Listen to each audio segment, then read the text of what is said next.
Some stories are meant to be heard, and others are meant to be buried, hidden deep beneath layers of time and silence. But what happens when a buried secret claws its way back into the light? What happens when the darkness you once outran turns and follows you? This is the story of Emily, a story of betrayal, lost innocence, and a truth so dangerous it could tear apart everything you've ever known.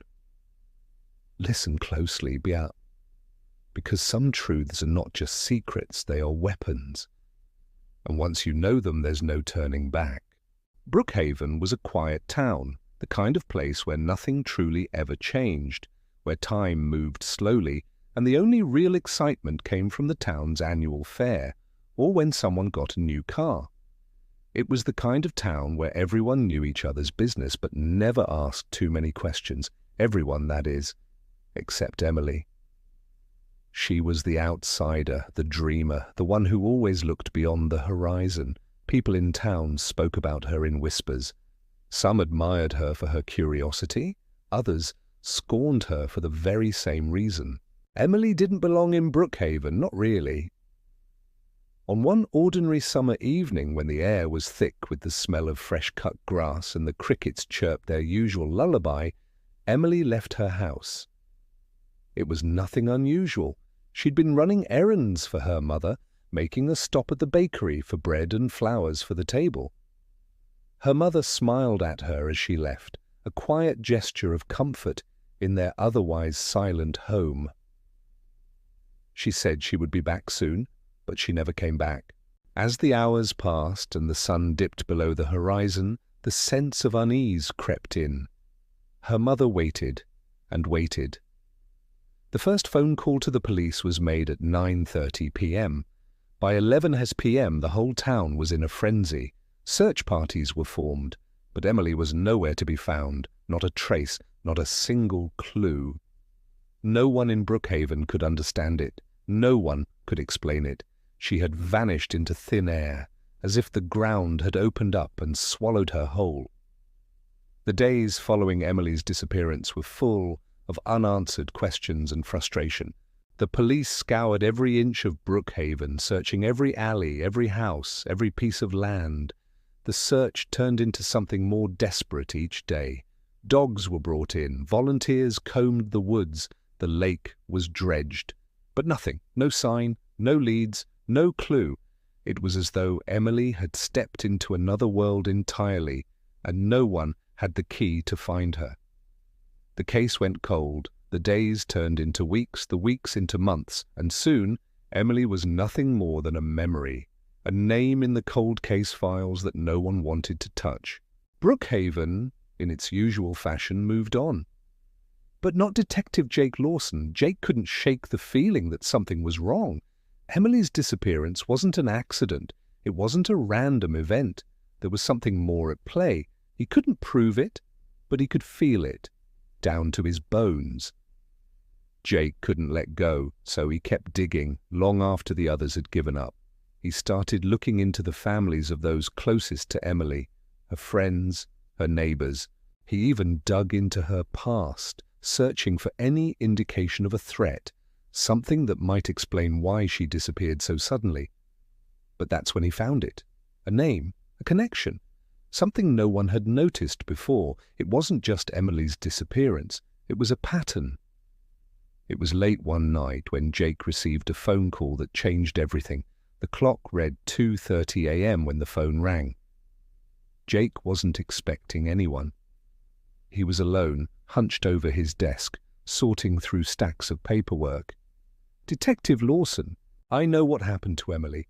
Meet me at the old warehouse by the docks if you want to know the truth." The voice was distorted, as though someone was trying to disguise it. But there was something about it that Jake recognized. It was familiar. Something in the voice made his blood run cold, and then, like a flicker of a long-forgotten memory, Jake remembered the docks, the warehouse. The old warehouse by the docks had been abandoned for years. It was a crumbling relic of a time long past. Everyone in Brookhaven knew about it, but no one went near it anymore. No one except the ones hiding secrets.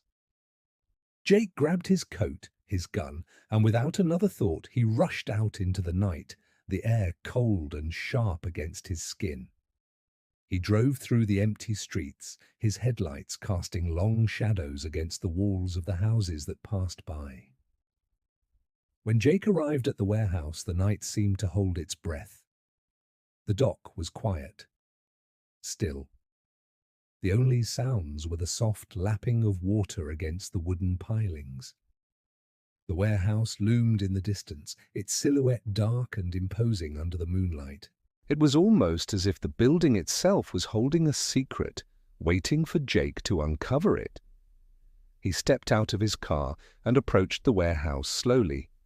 The door creaked when he pushed it open, and the stale air hit him like a wave. Dust particles floated in the air, disturbed only by the sound of his boots on the cracked floor. Then he saw him. A man standing in the middle of the room, barely visible in the dim light. Jake's heart skipped a beat. He knew this man. He knew him far too well. Tommy Duran, Jake's old partner. A man who had left the force under mysterious circumstances. A man who had disappeared after the scandal that had rocked their department. Jake's hand instinctively moved toward his gun, but something in Tommy's eyes stopped him. Something in Tommy's face, something desperate, broken, told Jake that this wasn't just another dead-end case. Tommy stepped forward, his face gaunt, his eyes hollow. His hands trembled as he reached out to Jake, as though begging him to understand something far bigger than either of them could grasp.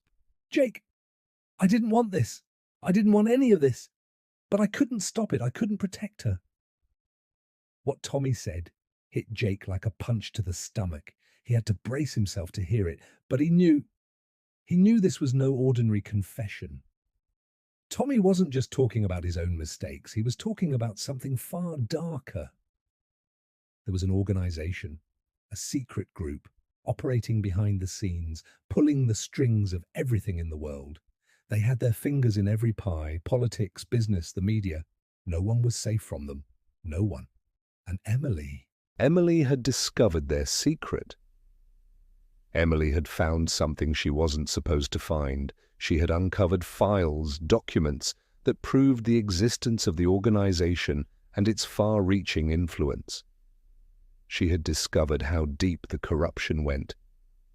And once they realized what she knew, they came after her.